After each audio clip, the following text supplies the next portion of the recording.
Hello दोस्तों, कैसे हो? आपका स्वागत है त्रिपाण स्टडी सेंटर में। आज जो हम करने जा रहे हैं क्लास 12 एनआईओएस बोर्ड का जो है respiration in a plant.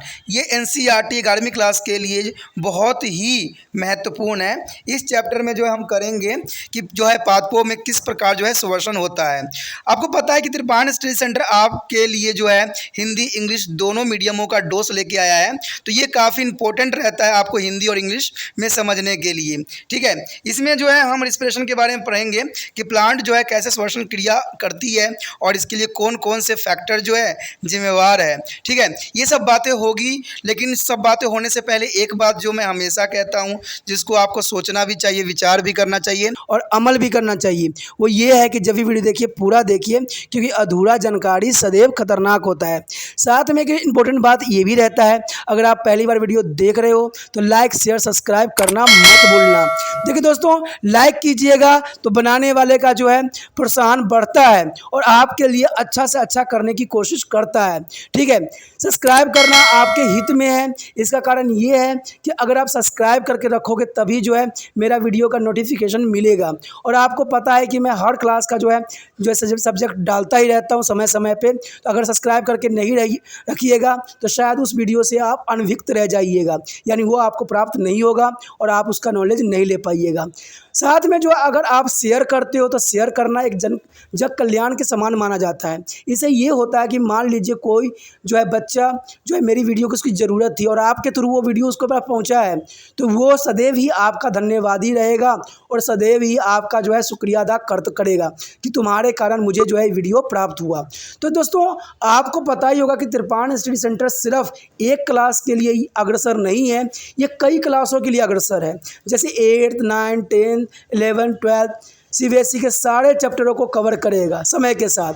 Plus जो है एनआईओएस बोर्ड का 10th+2 को भी कवर करता है, सभी सब्जेक्टों का। प्लस जो है बीए पंजाब यूनिवर्सिटी का जो है फर्स्ट सेमेस्टर से लेकर 6th सेमेस्टर तक 8 सब्जेक्टों को कवर करता है। प्लस जो है एमए के जो है बच्चे ऑन डिमांड जो मुझे करते हैं कमेंट, उनके लिए भी त्रिपाण स्टडी सेंटर जो है अग्रसर है। देखिए दोस्तों, त्रिपाण स्टडी सेंटर इतना बड़ा है, विस्तृत है, तो आपको अभी जो है लाइक शेयर सब्सक्राइब कीजिए और अपने दोस्तों के साथ बांटिए। ठीक है, तो भूलिए मत, ये करना आपका फ़र्ज है और मेरा कार्य करना है, आपको टॉपिक लेके चलना है। देखिए आज देखते हैं हमारा आज टॉपिक क्या है। Our next topic is embolic pathway. Here, respiration is necessary for the survival of all living beings. In respiration, oxygen is utilized of carbon dioxide given out. Friend, here the living beings is take oxygen and release the carbon dioxide. There is important carbon dioxide and a plant. The green plant is a carry out of photosynthesis, during to which CO2 and H2O are utilized in the presence of sunlight to synthesis starch and energy. As such a photosynthesis is the build up to the anabolic pathway. It is a build up to anabolic pathway, whereas the respiration is the breakdown and the catabolic process in which the glucose is oxidized by air and CO2, H2 and energy as a release. There is important the two pathway occurring together is the constantly metabolic pathway is mean amphibians amphi means two pathway. There is a two pathway. Embolic pathway is the most important for exam view. The light is intensity at which the photosynthesis just as a compensate for respiration is called composition point. Friend, composition point mean the light intensity at which the photosynthesis just a compensate from the respiration is called composition point. In other words, in a green plant at the composition point, amount of CO2 consumed during to photosynthesis is equal to the amount of CO2 generated through the respiration. There is the most important. Friend, here they come to the sunlight on the photosynthesis plant and their photosynthesis starting, the oxygen is a release. And there is the heterophorus is their use of carbon dioxide oxygen and the release of carbon dioxide, and processing is a return to the plant and their plant use of carbon dioxide. Their aerobic respiration is glucose energy reaches in their anaerobic respiration in the germinating of seed. There is the most important aerobic respiration diagram for exam view. There is the most important. There is photosynthesis at the other side, heterophosis at the other side. There is a release of carbon dioxide and here is a release of oxygen. take a carbon dioxide and release oxygen, and here oxygen is a take and the release of carbon dioxide. The energy is very poor and the energy is rich of the glucose. Oxygen they are released, there is the energy of rich, but carbon dioxide is a release, their oxygen is a very energy is a very poor. दोस्तों यहाँ पर जो है हमारे समक्ष आया बहुत important topic उभयचयी पथक्रम। देखिए ये उभयचयी पथक्रम जो है काफ़ी इंपॉर्टेंट रखता है एग्जाम व्यू से। कहते हैं श्वसन सभी जीवधारियों के जीवित बने रहने के लिए आवश्यक प्रक्रिया माना गया है। इसमें ऑक्सीजन का जो है उपयोग किया जाता है और इस दौरान जो है कार्बन डाइऑक्साइड निकलती है। हरे पौधों में जो है प्रकाश संश्लेषण प्रक्रिया संपन्न होती है जिसमें सूर्य के प्रकाश की उपस्थिति में CO2 और H2O का उपयोग भी किया जाता है। तो ये बात तो इम्पोर्टेंट है, ये तो हम भी जानते हैं कि पौधे जो है कार्बन डाइऑक्साइड लेते हैं और ऑक्सीजन छोड़ते हैं। और ये जो है इंसान या जीवित प्राणी हैं उनमें जो है डिफरेंस है, यानी जो है लिविंग थिंग्स है, एनिमल्स है, जो भी है उसमें उल्टा प्रोसेसिंग होता है। उसमें वो क्या करते हैं, ऑक्सीजन लेते हैं और कार्बन डाइऑक्साइड छोड़ते हैं। तो कहते हैं दोस्तों इससे जो है हमारा कुछ हद तक जो है प्राकृतिक में बैलेंस बना रहता है। ये गिवन एंड टेकन की जो स्टोरी चलती है ना, काफ़ी महत्वपूर्ण योगदान होता है इनका। लेकिन कहते हैं ये हद से अधिक बढ़ जाए ना तो ये खतरनाक हो जाता है। आज जो है हम लोग क्या कर रहे हैं, इंडस्ट्री लगा के इतने कार्बन डाइऑक्साइड उत्पन्न कर रहे हैं कि बेचारा पौधा भी क्या करे, वो भी अपना दम तोड़ रहा है, सूख रहा है, ख़त्म हो रहा है। तो ये सब कारण क्या है, क्यों नहीं इंसान समझ पा रहे हैं कि पौधा नहीं तो हम नहीं, हम नहीं तो पौधे नहीं, हम दोनों के प्रोसेसिंग से ही चलता है। लेकिन आप एक्स्ट्रा एक्टिविटी करोगे, तरह तरह के इंडस्ट्रीज लगाओगे तो क्या होगा? क्या पहले इंडस्ट्री नहीं थी तो क्या इंसान जिंदा नहीं रहते थे? क्या इंसान का यहाँ अस्तित्व खत्म हो गई थी? नहीं दोस्तों, ऐसा कभी नहीं हुआ। कहते हैं इंडस्ट्री तो हमारी आज की मांग है, लेकिन पहले ऐसा कुछ भी इंडस्ट्री नहीं हुआ करती थी। हम उसी चीज़ में खुश थे, हम उसी चीज़ में हैप्पी थे। अगर आप पीछे के इतिहास देख लोगे ना, फिर भी वहाँ पर इंसान जो थे हमसे अच्छा जीवन व्यतीत कर रहे थे और पेड़ पौधे भी काफ़ी शुद्ध थे, हमारा वातावरण भी काफ़ी शुद्ध है। लेकिन आज के समय इतने जो है वातावरण दूषित हो गई है कि सांस लेना भी दुश्वार हो गया है। आज तो इंसान को हर क्षेत्र में मास्क लगा के घूमने की ज़रूरत पड़ रहा है, इतनी पोल्यूशन फैल चुकी है। तो आप कितना दिन मास्क लगाओगे, कितना दिन जो है इस प्रदूषण से बचे रहोगे? नहीं, आप बच नहीं पाओगे। इसलिए अभी भी सोचने के समय है और समझने के समय है कि आपको जो है ऐसे क्रम से बचना है। हर जगह जो है कम से कम एक पेड़ जरूर लगाना है, अपने आंगन में लगाओ, घर में लगाओ। देखिए मैं सरकार को कुछ नहीं कह सकता क्योंकि सरकार खुद ही बहुत समझदार है। हमें तो आपको जगाना है कि आप भी अगर एक पौधे लगा लेते हो घर में तो वो भी जो है बहुत इम्पोर्टेंट अपना कार्य आपके लिए संपन्न कर सकता है। तो यही बात यहाँ पर भी आती है कि कहते हैं कि जब ये ऊर्जा मुक्त होती है तो इसमें क्या होता है, इस प्रकार जो है प्रकाश संश्लेषण एक निर्माणकारी अथवा उपचायी पथक्रम होता है, जबकि श्वसन एक जो है विघटनकारी अथवा जो है अपचायी क्रियाएं हैं जिसमें ग्लूकोज ऑक्सीकृत होती है तथा CO2 कार्बन डाइऑक्साइड और ऊर्जा जो है निकलती ही रहती है। ये दोनों पथक्रम मिलकर जो है उभयचयी, यानी उभय का मतलब होता है दो पथक्रम, यानी यहाँ पर जो है दो पथक्रम का निर्माण करता है, जो कि बहुत काफ़ी इम्पोर्टेंट है। कहते हैं प्रकाश जब तीव्र जब पड़ता है, जब इस सर्कल में पड़ता है तो प्राकृतिक संश्लेषण की जो है पूर्ति करता है। वह पूर्तिकरण जो है बिंदु कहलाता है। और दूसरे शब्दों में ये कहा जा सकता है कि हरित पदार्थों में जो है प्रतिकरण बिंदु पर प्रकाश संश्लेषण के दौरान कार्बन डाइऑक्साइड की जितनी मात्रा में खपत होती है वह श्वसन द्वारा उत्पन्न कार्बन डाइऑक्साइड की मात्रा बराबर हो जाती है। तो इससे संतुलन भी बना रहता है। जैसे कि यहाँ पर एक डायग्राम देख रहे होगे आप, यहाँ पर डायग्राम जो है देखिए सूरज के प्रकाश पड़ता है पेड़ पौधों पे, तो ये प्रकाश संश्लेषण के दौरान जो होता है स्वयंपोषी होते हैं, तो अपना भोजन स्वयं बनाते हैं। और इससे क्या होता है, इससे जो होता है ऑक्सीजन रिलीज करते हैं वो, और रिलीज करते हैं इसका मतलब ग्लूकोज बनती है। लेकिन यही ग्लूकोज जो होते हैं जीव जंतु जो है जो विषमपोषी कहलाते हैं वो इसका इंड्यूलाइज करते हैं, ऑक्सीजन का भी करते हैं, ग्लूकोज का भी करते हैं। और ये क्या रिलीज़ करते हैं, CO2 कार्बन डाइऑक्साइड रिलीज़ करते हैं, ठीक है। और कार्बन डाइऑक्साइड दोबारा जो है पौधे इस्तेमाल करके फिर ऑक्सीजन में कन्वर्ट कर देते हैं। तो इस तरह से जो होता है ऊपर जो होता है हाई लेवल बन जाती है, नीचे जो होता है लो लेवल प्रेशर बनती है। तो इस प्रकार जो है हमारा संतुलन कंटिन्यू बना रहता है। देखिए एक तरह का साइकिल बना हुआ है। इससे क्या होता है, एक चीज़ का जो है दूसरा चीज़ इस्तेमाल कर रहा है। और मान लीजिए इसी में जो है हद से अधिक मैं डाल दूँ कार्बन डाइऑक्साइड, तो क्या पौधा आपका इस्तेमाल कर पाएगा? क्या ये ले पाएगा? ये भी बेचारा मर जाएगा। क्योंकि कहते हैं ना, किसी चीज़ को हद से अधिक अगर पिला दोगे, हद से अधिक खिला दोगे तो उसका जो है हाजमा खराब हो जाता है, ठीक है, जो हमारा आगे का चैप्टर होगा।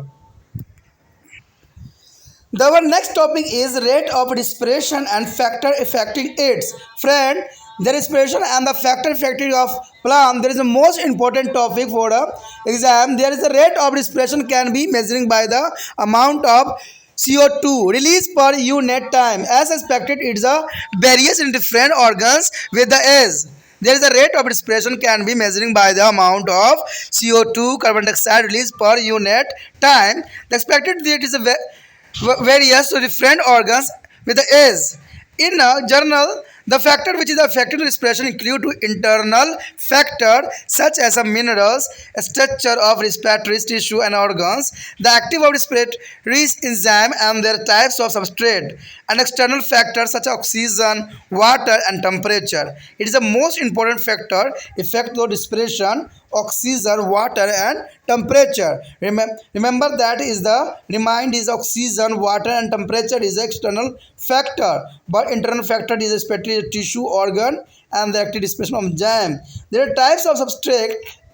2. Respiratory substrate may be a carbohydrate, protein, or fat. The kind of substrate began to oxidizing can be determined by the measuring the respiratory quantities of their respiratory tissue of oxygen. And what is the respiratory quantities are RQ? Here RQ is equal to volume of CO2 involved and the volume of O2 consumed. Their formation of RQ. The RQ means a respiratory quarantine. That is the most important for the all exam. The respiratory quarantine is volume of CO2 involved and upon volume of O2 consumed. Here table there are for a carbohydrate CO2 upon oxygen is equal to the 1 as in the stem and the root, and from a protein CO2 O2 is a more than as the protein is seed like a pulse. Here more than to the 1, it is a more than 1, and for a fat and the oil CO2 O2 is a very less than is the one as the oil containing seeds and mustard. As for a RQ respiratory quarantine is a less the 1 and the more energy. Here the RQ is a maximum amount of the ones and there more is the release per moles of fat than per mole of glucose. The first B is a temperature. The temperature between 30 to 35 as the most suitable for a respiration. Can you guess why? This is because the enzyme can be work best in the range respiration in the reduce the behind to 50 Celsius and also at the very low temperature is a 0 to 10 Celsius. And the next is oxygen. Here oxygen, the rate of respiration increasing with the rise in the oxygen concentration as a CO2 concentration increasing from 0. The rate of respiration increasing, however, beyond a limit the rate of increasing fall. And the next D is a carbon dioxide. The rate of respiration decreasing if a CO2 is allowed to accumulate surrounding the respiratory tissue. The water respiration is very slow if the water content is a protoplasma is a low as a dry. The mature seed, dominant seed show very low rate of respiration. It is a water is supplied to dry seed. Respiration started to immediately. देखिए दोस्तों यहाँ पर जो है बहुत important topic हमारे समक्ष आया है। श्वसन दर तथा उसको प्रभावित करने वाले कारक कौन कौन से हैं। देखिए श्वसन दर तथा उसको प्रभावित करने वाले कारक कहते हैं श्वसन दर को जो है मुक्त CO2 की मात्रा से जो मापा जा सकता है। विभिन्न अंगों तथा आयु में श्वसन दर भिन्न भिन्न होती है, यानी ये उम्र पे डिपेंड करता है। देखते हो छोटे बच्चे की भी जो रिस्पिरेशन होती है वो काफ़ी फास्ट होती है, लेकिन जो बड़े होते हैं उनका स्लो होता है। तो ये जो है अपना अपना पौधों में भी कुछ इसी प्रकार देखने को मिलता है कि आयु पर ये जो है निर्भर करता है। सामान्य वो कारक जो श्वसन दर को प्रभावित करते हैं दो प्रकार के होते हैं, तो आपको भी पता है आंतरिक और बाहरी, यानी जो इंटरनल एक्सटर्नल फैक्टर जो होते हैं इफेक्ट करते हैं। ठीक है, जैसे श्वसन एंजाइम की जो है सक्रियता और आधारित पदार्थ की जो है प्राकृतिक, ये तो आंतरिक हो जाती है। लेकिन जो बाहरी कारक होते हैं जैसे ऑक्सीजन, जल और तापमान जो कि काफ़ी इंपॉर्टेंट रखता है। सबसे हमारे पहला जो है आधारित पदार्थ के प्रकार। देखिए आधारित पदार्थ कार्बोहाइड्रेट, प्रोटीन, वसा से हो सकते हैं। किसी भी धात्विक पदार्थ जिसकी ऑक्सीकरण हो रहा है उसे हम श्वसन गुणांक से भी मापा जाता है। इसे हम श्वसन गुणांक अथवा RQ भी कहते हैं। ये RQ के नाम से भी काफ़ी जाना जाता है। ठीक है, तो RQ का यहाँ वैल्यू क्या होती है, निकलने वाली कार्बन डाइऑक्साइड का आयतन और इस्तेमाल हुए ऑक्सीजन का आयतन, तब हमारा क्या निकलता है दोस्तों, श्वसन गुणांक निकलता है।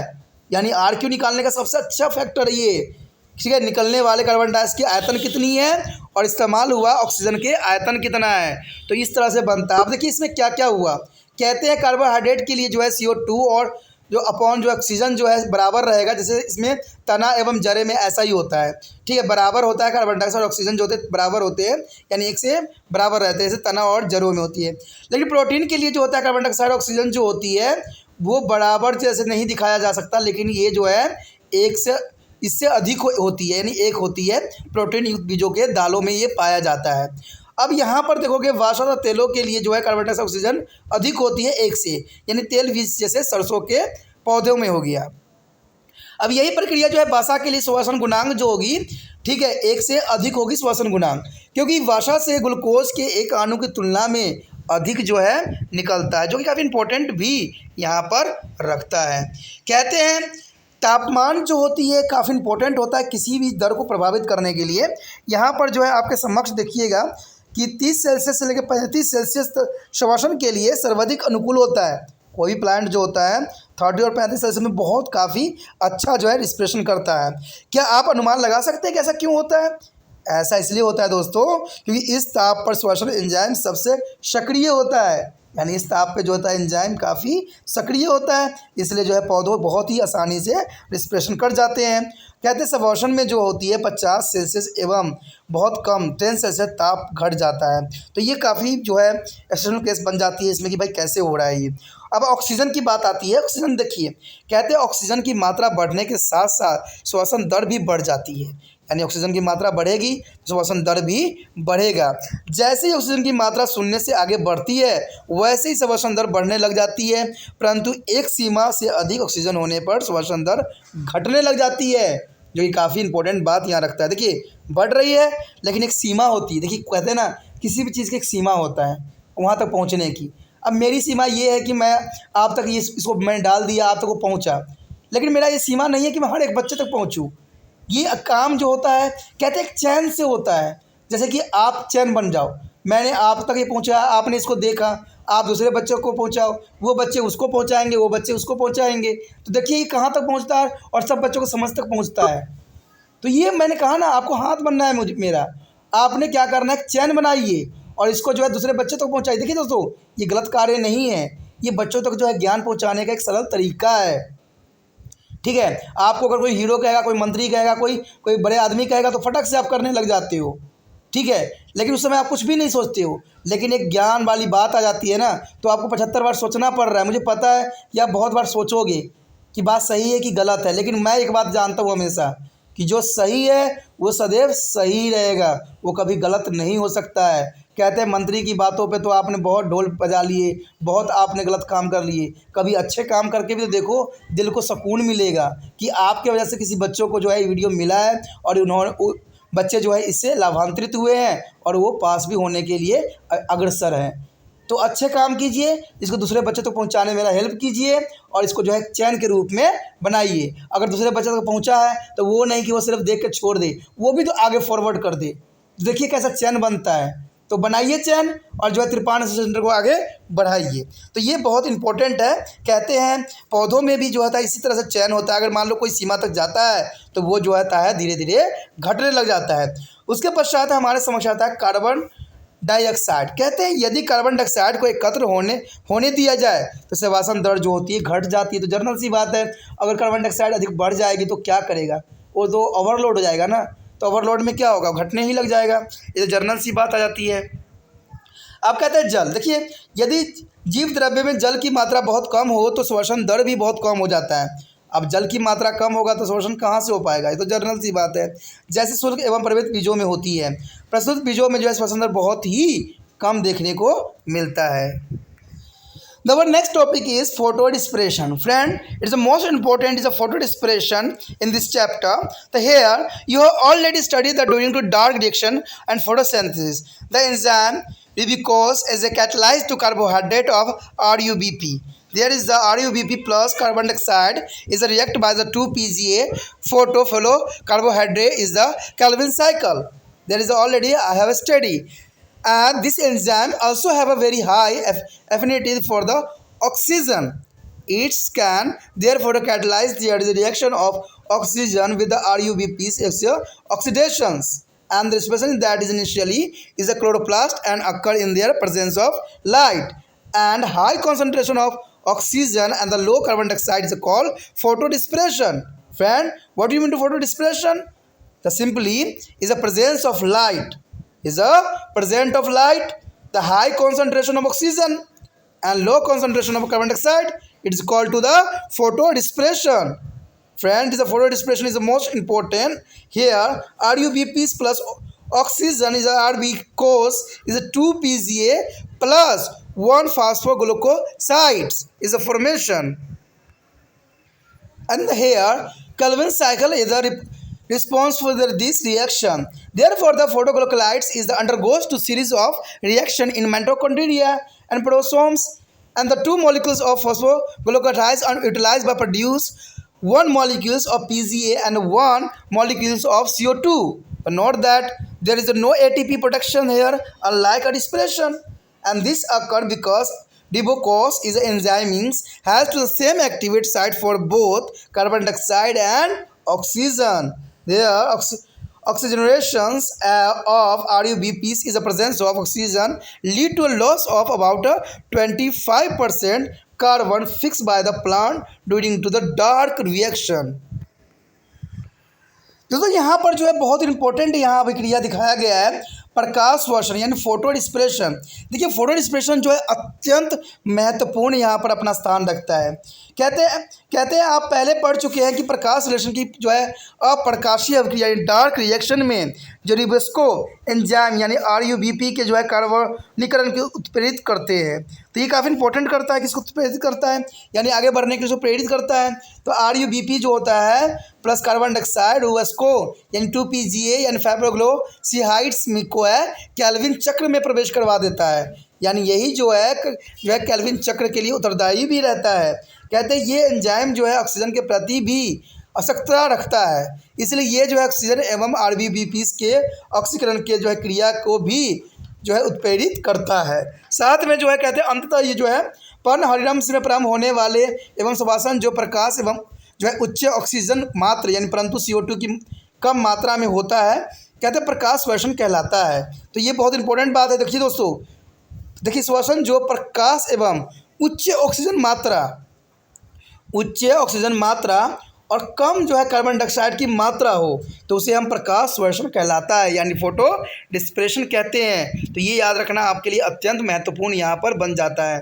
अब यहाँ पर कहते हैं कि कैल्विन चक्र में पहुँचने के लिए जो है RUBP को ऑक्सीजन के साथ रिएक्ट करेगा जो कि रिबोस्को यानी 2 PGA प्लस जो है फास्फोग्लूकोलेट के रूप में बनेगा और इसके साथ जो है कैल्विन चक्र कंप्लीट होगा।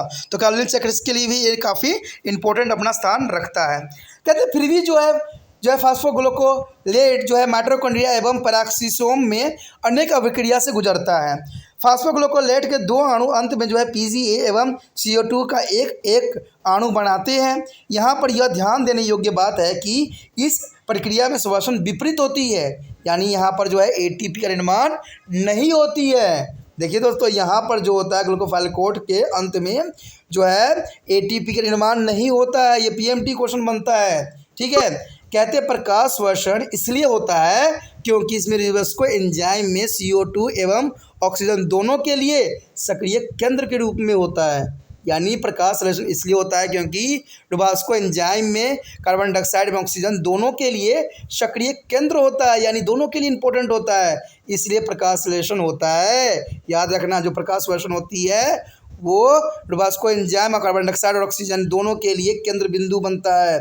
और कहते हैं RUBPs के जो ऑक्सीजन की उपस्थिति में पौधे में प्रकाश संश्लेषण की जो है अप्रकाशीय प्रक्रिया के दौरान स्थिर कार्बन में 25% की हानि हो जाती है।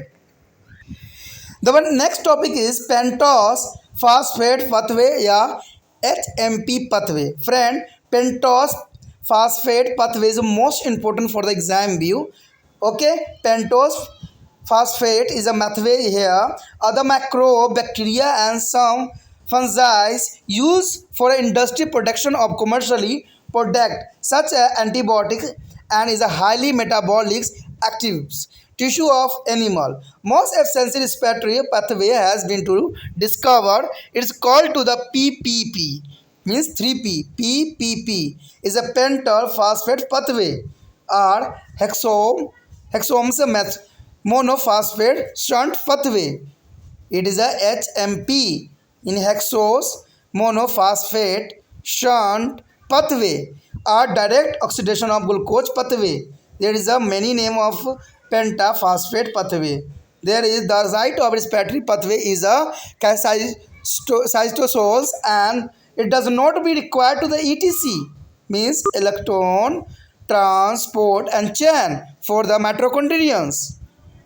In this pathway, when the molecules of glucose enter the respiratory process, and it is a follower related is a glucose 6 phosphate by the accumulation of the O ATP molecules. This is a glucose 6 is a P molecules meet a groups of 5 glucose 6P and molecules in the cytoplasm, which is the presence of dehydrogenase and the 6 NADPH get oxidized to the 6 phosphate molecules producing 6 NADPH molecules. In the next reaction catalyzed by the dehydrogenases as the decarboxylic and 6-phosphogluconate.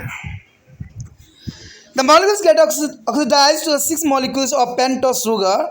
Ribose is a 6,5,5P is producing 6CO2 that are diffused in air and 6 more NADP get reduced to 6 NADPH2. This is the respiratory pathways of glucose molecules break down to 6CO2 plus 12H2 as the part of the 12 NADPH2 aside by the producing 6 molecules of pentose sugar.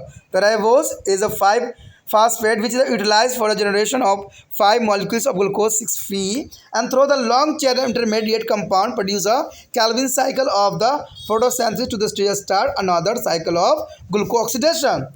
You would be observed that is a pathway of 12 NADPH as a molecules produced within the 2 step of glucose oxidation and allow to the enter oxidative phosphorylations and the ETC electron transfer chains mean 36 ATP molecules would be produced. If we detect a 1 ATP consumed in a first step, a conservation of the glucose to the glucose 6P as a net amount of 35 ATP molecules would be available as a respiratory energy and produced by the complete oxidation of 1 glucose molecules within the 2 chemical reaction 12H2 and the 6CO2. Here PP is a so called because after the complete oxidation of 1 glucose molecules to 6CO2, the 12 NADPH as a side production is a pentose phosphates is a sugar. Ribose is a 5-phosphate if a glucose molecules keep entering this pathway. A large number of pentose sugar would be formed. This sugar can be consumed to the ribose of 5P would be a act of raw material from RNA synthesis. If the ribosome 5P is the lowest one O atom, it would be changed to be a decarboxylase 6,5P. There is change to the deoxyribose 5P that can be act a raw material for a DNA synthesis. However, the journal 6 molecules of ribose is a 5P through the large number of intermediate compound such as erythrose is endospotus as a hexose. As we generate 5 molecules of glucose 6P responsible for the new cycle of pentose phosphate pathway. The PP is also called to the HMP pathway because their raw material for a glucose oxidation is a glucose 6P which is a hexose a sugar producing after the consuming only 1 ATP is a contact to the glucolytics pathway where the 2 ATP molecules are consumed during the respiratory oxidation of glucose under to aerobic condition. दोस्तों यहाँ पर जो है pentose phosphate pathway की जो है बताई गई है रिएक्शन। देखिए ये जो है कई एग्जामों के लिए बहुत इंपॉर्टेंट है क्योंकि पेंटोस फास्फेट पाथवे जो है हमेशा एग्जाम में आता है। इसको हम HMP पाथवे के नाम से भी जाना जाता है यानी चक्र कहलाता है। तो ये काफ़ी इंपॉर्टेंट है। कहते हैं कि ये मैक्रोब में जो है बैक्टीरिया और जो फंजाइल होती है उसमें होती है और कहते हैं इसको जो है कई इंडस्ट्रियल पर्पस के लिए भी यूज़ किया जाता है यानी कमर्शियल ये बहुत इंपॉर्टेंट होती है क्योंकि इससे जो होती है एंटीबायोटिक हाई अमाउंट में जो है बनाई जाती है एनिमल से कहते हैं ये बहुत ही इंपॉर्टेंट पथवे है रिस्पिरेटरी के लिए, और इसमें जो है इसको हम सिंपली नाम पीपी के रूप में भी जानते हैं, तीन वर्ड पी यानी पेंटोस फास्फेट पथवे के नाम से भी जानते हैं, और इसको जो है हेक्सोस मोनोफास्फेट शंट पथवे के नाम से भी जानते हैं, या डायरेक्टली आप कह दो कि डायरेक्ट ऑक्सीडेशन ऑफ ग्लूकोज पथवे के नाम से भी इसको जाना जाता है। इसमें कहते हैं कि ये पथवे जो होती है बहुत इंपॉर्टेंट होता है, क्योंकि ये जो है इसके लिए ईटीसी जरूरी नहीं पड़ती है, यानी इलेक्ट्रॉन ट्रांसपोर्ट चेन की आवश्यकता नहीं होती है, या माइटोकॉन्ड्रियस की भी नहीं होती है। कहते हैं इस पथवे में जो होता है मॉलिक्यूल्स जो ग्लूकोज की होती है वो रिस्पिरेटरी प्रोसेसिंग करती है, और इसमें जो है ग्लूकोज 6 फास्फेट से जो है कंजुगेशन करके एटीपी मॉलिक्यूल्स का जो है निर्माण करती है। और साथ में कहते हैं ग्लूकोज 6P जो होता है मॉलिक्यूल्स जो मिलता है किसके साथ, 5P ग्लूकोज के साथ, जिसमें 6P मॉलिक्यूल्स साइटोप्लाज्मा में जो प्रेजेंट होता है। ठीक है, इसमें कहते हैं प्रेजेंस जो होता है डिहाइड्रोजनेसिस जो होता है 6NAD गेट जो इसमें ऑक्सीजन करता है, और इसमें जो फास्फोग्लूकोमेट मॉलिक्यूल्स प्रोवाइड्स करते हैं। तो इस तरह से जो है आगे ये रिएक्शन जो है बढ़ता है, और ये रिएक्शन आगे चल के जो है 6-फास्फोग्लूकोनेट के साथ जुड़ जाता है। इसमें कहते हैं इसमें जो है एयर डिफ्यूज़ होता है, यानी हवा के जो है इसमें सांद्रता बढ़ती है, और कहते हैं छः जो है इसमें NADP का जो और भी रिड्यूसिंग किया जाता है। इसमें जो है रिस्पिरेटरी और ग्लूकोज मॉलिक्यूल जो है ब्रेक डाउन करके जो है यानी टूट के जो होता है 6CO2 + 12H2O के निर्माण में अपना महत्वपूर्ण योगदान भी देता है। कहते हैं 6 जो है मॉलिक्यूल्स यानी अणु जो होते हैं पेंटोस शुगर के साथ राइबोस 5 फास्फेट के साथ यूटिलाइज करते हैं, और इसमें 5 मॉलिक्यूल जो है ग्लूकोज 6 के रूप में कहते हैं लॉन्ग चेन के रूप में इंटरमीडिएट कॉम्पाउंड प्रोड्यूस करते हैं, जिसमें हम कैल्विन साइकिल के रूप में रिप्रेजेंट करता है। तो इसमें फोटोसिंथेसिस जो है रीस्टार्ट दोबारा हो जाता है, और इससे जो होता है ग्लूकोज ऑक्सीडेशन के नाम से भी हम कह सकते हैं। यहाँ कहते हैं कि जो ये पथवे अब्जॉर्ब करती है मॉलिक्यूल्स के, इसमें 2 स्टेप इंपॉर्टेंट रखता है कि इसमें जो है फास्फोरिलेशंस यानी ETC जो 36 ATP जो है मॉलिक्यूल्स बनाता है और प्रोड्यूसिंग करता है। तो इसमें जो है इसमें डिटेक्ट भी ATP करता है कंज्यूम। फर्स्ट स्टेप में जो होती है पहली जो श्रृंखला होती है ग्लूकोज की जो होती है 6 जो है ग्लूकोज जो होती है नेट अमाउंट में जो है 35 अमाउंट में कन्वर्ट कर देती है, जो कि अलग इसका जो है रिप्रेजेंट कर रहा है। ये पथवे जो है बहुत इंपॉर्टेंट है, क्योंकि इसमें जो है केमिकल रिएक्शन होता है। ठीक है, इसमें 1 ग्लूकोज मॉलिक्यूल्स रहता है, और इसमें 2 केमिकल रिएक्शन होता है, जिसमें 12H2O के साथ जो है 6 ऑक्सीजन के साथ कन्वर्ट करता है। कहते हैं पीपी जो है अल्सो हम इसलिए कहते हैं क्योंकि इसमें जो है 6CO2 और प्लस 12NADH2 के जो है अलग ही रिएक्शन करता है। साइड प्रोटेक्शन में जो है पेंटोस फास्फेट शुगर भी करता है, जो कि बात काफ़ी इंपॉर्टेंट रखता है। अगर इसमें ग्लूकोज मॉलिक्यूल्स को जो है एंट्री करवाया जाए पथवे में, तो लार्ज नंबर में पेंटोस शुगर जो है निर्माण होता है, यानी पेंटोस शुगर का जो है अधिक अमाउंट में यहाँ पर निर्माण होगा। तो कहते हैं इस जो कंजर्वेशन जो होती है राइबोसोम्स जो है 5P करती है, वो रॉ मटेरियल के रूप में जो है RNA सिंथेसिस करती है।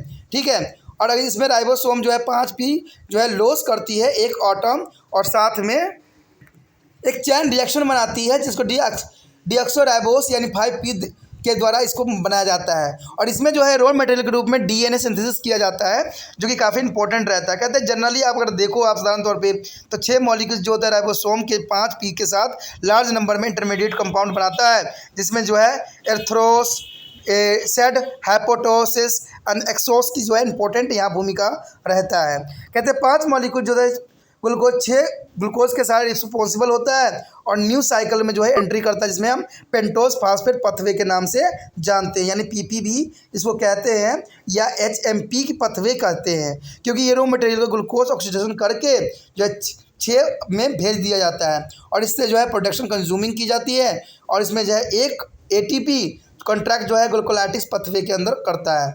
यहाँ पर 2 ATP मॉलिक्यूल्स जो होता है कंज्यूम करता है किसमें, रिस्पिरेटरी और ऑक्सीडेशन में। ठीक है, और ये सारे प्रोसेसिंग जो होते हैं एनारोबिक कंडीशन में होते हैं, अंडर 2 एनारोबिक कंडीशन में, जो कि काफ़ी इंपॉर्टेंट भी रखता है। दोस्तों इसी के साथ जो है हमारा यहाँ तक टॉपिक ख़त्म हो गया है, और चैप्टर भी ख़त्म हो गया है। ये चैप्टर जो था बहुत ही इंपॉर्टेंट था। ठीक है, और इसमें जो है हम आगे जो होगा एक्सपेरिमेंट भी करके आपको दिखाएंगे, एक्सपेरिमेंट भी हम पढ़ेंगे, तो ये इंपॉर्टेंट रहेगा। अगला जो हमारा चैप्टर है वो बहुत इंपॉर्टेंट है। ठीक है, जो है 13वां चैप्टर जो है 13 chapter is the most important है। उसमें हम ह्यूमन रिस्पिरेशन के बारे में पढ़ेंगे। ठीक है, इंसानों के जो है श्वसन तंत्र के बारे में पढ़ेंगे, जो कि बहुत ही इंपॉर्टेंट यहाँ पर स्थान रखता है। तो उस चैप्टर को देखना मत भूलिएगा। उस चैप्टर में बहुत कुछ है इंसानों के लिए, और इंसानों के बारे में जो है बहुत ही विस्तार से जानेंगे। लेकिन उसको करेंगे, उसके बाद जो है बहुत आगे हम जाएंगे। लेकिन दोस्तों आपको पता ही है कि त्रिपाण स्टडी सेंटर एक चैन के रूप में आपके सामने आग्रह करता है कि आपको एक चैन बनना है, यानी मेरा एक हाथ बनना है, जिसमें आपको क्या करना है, अपने हाथों से जो है इसको व्हाट्सअप स्टेटस पे लगाना है और इसको दूसरे बच्चों तक जो है वीडियो को पहुंचाना है। तो ये जो होगा एक चैन के रूप में होगा, यानी मैं आप तक पहुंचा रहा हूं, आपने इसको देखा, आप क्या करो उसको व्हाट्सअप स्टेटस लगा के दूसरे बच्चे तक पहुंचाइए, और वो बच्चा जो होगा फिर जो है व्हाट्सअप स्टेटस पर लगा के जो आगे फॉरवर्ड करेगा। तो इस तरह से जो है एक चैन के रूप में बनेगा, और चैन के रूप में बनने से क्या होगा, एक ये वीडियो जो है हर बच्चों तक पहुंचेगा और उससे जो होगा वो लाभान्वित होंगे। इसी के साथ जो है दोस्तों हमारा टॉपिक आज खत्म हो रहा है। ठीक है, अगर आपको अच्छा लगा तो लाइक शेयर सब्सक्राइब जरूर कीजिए। अगर पहली बार अगर आप वीडियो देख रहे हो, पहली बार मेरे चैनल पे आए हो, तो सब्सक्राइब करना आपका फ़र्ज़ बन जाता है। सब्सक्राइब करने से ये होगा कि जो भी मैं आप क्लास के रिगार्डिंग कोई भी वीडियो डालूंगा उसका नोटिफिकेशन जो है समय समय पर आपको प्राप्त होता रहेगा। अगर सब्सक्राइब नहीं कीजिएगा, अगर आप दोबारा से त्रिपाण स्टडी सेंटर पर आने की कोशिश कीजिएगा तो वहाँ पर आप त्रिपाण लिखिएगा तो जो है वो तिरपस कर देगा। ठीक है, जो आप गूगल पर सर्च करेंगे वो तिरपस कर देगा, जिससे वजह से आप जो है मेरे वीडियो का जो है फ़ायदा नहीं उठा पाओगे। तो सोचिए मत, विचार मत कीजिए, सब्सक्राइब कीजिए। आप सोचते होइएगा कि मेरे जो एग्ज़ाम खत्म हो जाने के मेरा क्या ज़रूरत है त्रिपाण स्टडी सेंटर से। ठीक है, तो इसलिए सब्सक्राइब नहीं करने को सोचिएगा। लेकिन दोस्तों ऐसा नहीं है, त्रिपाण स्टडी सेंटर जो है बहुत हेल्पफुल है।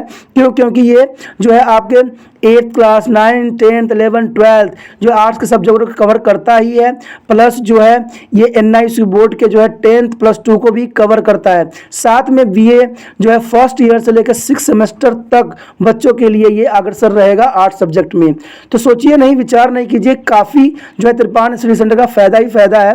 ठीक है, अगर आप मुझे प्रोत्साहित करोगे तो आपके लिए मैं तरह तरह के वीडियो बनाऊंगा जो आपको फ़ायदा पहुंचाएगा। एग्ज़ाम के तौर पे मैं आपको जो है पेपर भी आपको सोल्यूशन करके दिखाऊंगा जो आपके लिए फ़ायदेमंद रहेगा।